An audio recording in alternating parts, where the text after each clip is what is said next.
Говорит Москва. От Советского информбюро. Войска Первого Белорусского фронта под командованием маршала Советского Союза Жукова при содействии войск Первого Украинского фронта под командованием маршала Советского Союза Конева после упорных уличных боев завершили разгром берлинской группы немецких войск и сегодня, 2 мая, полностью овладели столицей Германии, городом Берлином.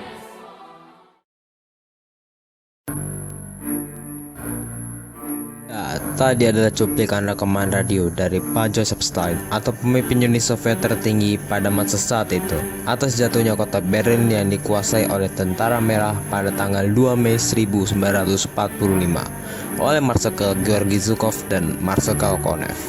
Setelah Perang Dunia Kedua berakhir, Blok Barat dan Blok Timur akhirnya memulai perang dingin untuk memperebutkan pengaruh di seluruh dunia, baik dalam hal politik, ekonomi, dan militer. Pada video kali ini, kita akan membahas beberapa organisasi yang terbentuk dari era perang dingin sampai sekarang. Tetap menonton.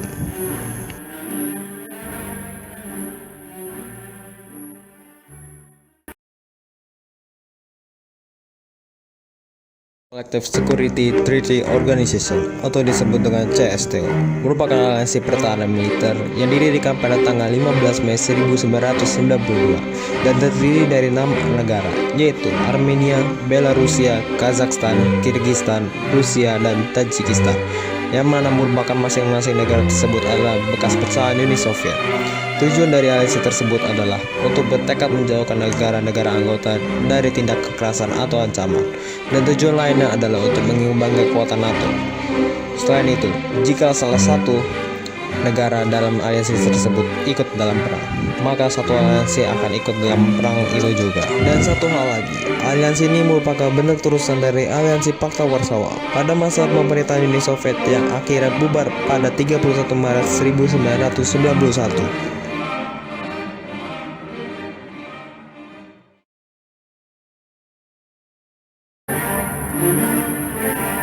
Organisasi OPEC.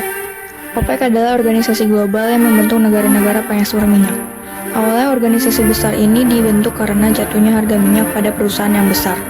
Itu sebabnya organisasi ini dibentuk untuk bekerja sama dengan negara-negara lain untuk berusaha merebut harga pasar minyak internasional.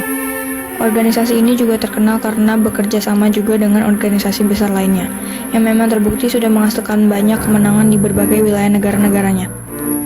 Tujuan dari organisasi ini sendiri adalah untuk mempertahankan harga minyak dan menentukan harga sehingga bisa menguntungkan negara-negara produsen.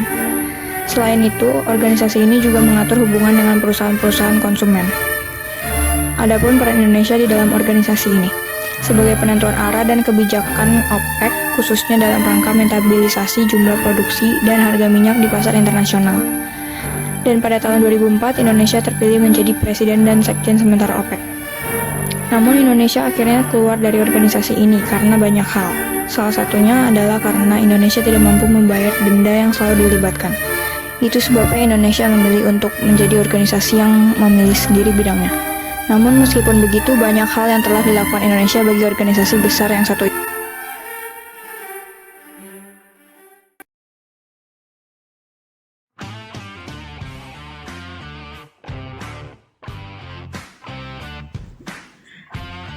GATT atau bisa disebut juga dengan General Agreement on Tariff and Trade merupakan perjanjian multilateral yang menentukan aturan-aturan bagi pelaksanaan perdagangan internasional. Secara umum, pembentukan GATT sendiri bertujuan untuk menciptakan iklim perdagangan internasional yang aman bagi pelaku bisnis serta mewujudkan liberalisasi perdagangan. Tujuan pembentukan GATT dalam buku Hukum Ekonomi Internasional dalam Era Global pada tahun 2006, karya Roshidah Rahmawati, yaitu yang pertama ada meningkatkan kesempatan kerja, yang kedua ada memperluas produksi dan pertukaran barang, yang ketiga menghapus perlakuan diskriminasi dalam perdagangan internasional. masuk ke dalam prinsip utama GATT. Itu ada sebagai berikut. Yang pertama ada prinsip Most Favored Nations atau bisa disebut juga dengan MFN, yaitu prinsip non-diskriminatif dalam menjalankan perdagangan internasional. Dan yang kedua ada prinsip National Treatment, yaitu prinsip yang mengatur produk hasil impor harus diperlakukan sama dengan produk dalam negeri. Dan yang terakhir ada prinsip transparansi, yaitu prinsip keterbukaan antara negara anggota GATT itu sendiri. Dan pada tahun 1994, GATT mengalami perubahan secara besar-besaran.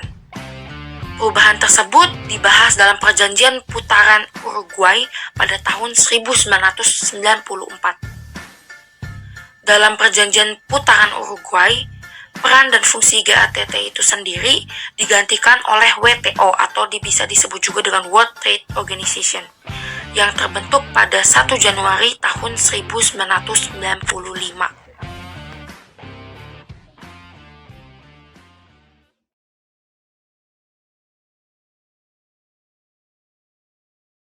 Dan yang keempat ada PBB atau Perserikatan Bangsa-Bangsa. Organisasi global yang satu ini adalah lembaga yang dibentuk untuk memfasilitasi dalam hukum internasional, pengamanan internasional, lembaga ekonomi, dan perlindungan sosial. Organisasi yang satu ini mulai dibentuk pada tanggal 24 Oktober 1945 di San Francisco setelah konferensi Washington DC. Sejak dibentuknya organisasi ini, ada 193 negara yang bergabung menjadi anggota PBB, termasuk semua negara yang menyatakan kemerdekaannya dan yang memang diakui secara internasional. Kita juga bisa membayangkan sejarah perjanjian internasional yang bisa membantu kita. Tujuan dari sejarah berdirinya PBB itu ada memelihara perdamaian dan keamanan internasional, mengembangkan hubungan persaudaraan antar bangsa, menciptakan kerjasama dalam memecahkan masalah internasional dalam bidang ekonomi, sosial, budaya, dan menjadikan PBB sebagai pusat usaha dan tujuan bersama. PBB sendiri memiliki pengaruh atas Indonesia, salah satu negara pendirinya. Misalnya Indonesia terdaftar dalam beberapa lembaga di bawah naungan PBB. Selain itu, Indonesia juga terlibat langsung dalam pasukan perdamaian PBB. Indonesia sendiri juga terpilih sebagai anggota tidak tetap Dewan Keamanan PBB untuk masa bakti pada tahun 2007 sampai 2009.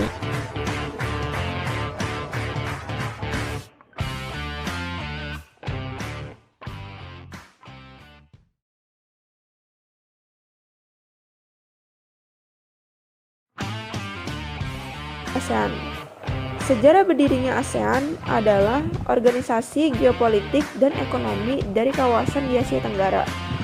Tujuan dari organisasi besar dan terkenal ini adalah meningkatkan pertumbuhan ekonomi, kemajuan sosial, dan pengembangan kebudayaan negara-negara anggotanya. Yang paling ditekankan dari tujuan organisasi ini adalah memajukan perdamaian di tingkat regional. Jadi, organisasi ini adalah organisasi regional. Organisasi ini terbentuk pada tahun 8 Agustus 1967 dengan ditandatangani oleh 5 negara yang diselenggarakan atau mulai dibentuk di dalam Deklarasi Bangkok 1967. Tujuan dari dibentuknya organisasi ini adalah memiliki tujuan dari ASEAN untuk mempercepat pertumbuhan ekonomi di kawasan Asia Tenggara, bahkan juga dalam bidang sosial dan kebudayaan. Indonesia sendiri memiliki peran yang menarik untuk ASEAN. Yang pertama, ada pemrakarsa berdirinya ASEAN sebagai penyelenggara KTT 1 dan 9 yang bertempat di Bali, tempat sekretariat tetap di Jakarta, menyelesaikan pertikaian antar bangsa atau negara, mendukung kesepakatan bahwa Asia sebagai kawasan yang bebas, damai, netral, atau ZOPFAN. Dan yang terakhir, ikut dalam menyelenggarakan DIM untuk meredakan konflik di wilayah Kamboja.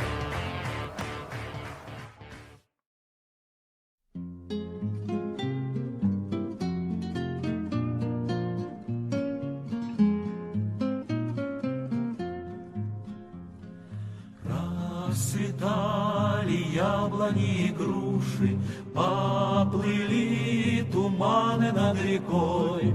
Выходила на берег Катюша, на высокий берег, на крутой. Выходила на берег Катюша, на высокий берег, на крутой. Выходила, песню заводила про степного сизого орла, про того, которого любила, про того, чьи письма берегла, про того, которого любила, про того, чьи письма берегла. Ой, ты песня, песенка девичья, ты лети за ясным солнцем вслед, и бойцу на дальнем пограничье от Катюши передай привет. И бойцу на дальнем пограничье от Катюши передай привет. Пусть он вспомнит девушку простую, пусть услышит, как она поет, пусть он землю бережет родную, а любовь Катюша сбережет.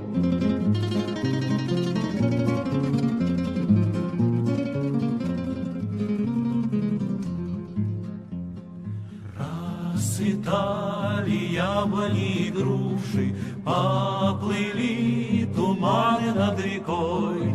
Выходила на берег Катюша, на высокий берег, на крутой. Выходила на берег Катюша, на высокий берег, на крутой.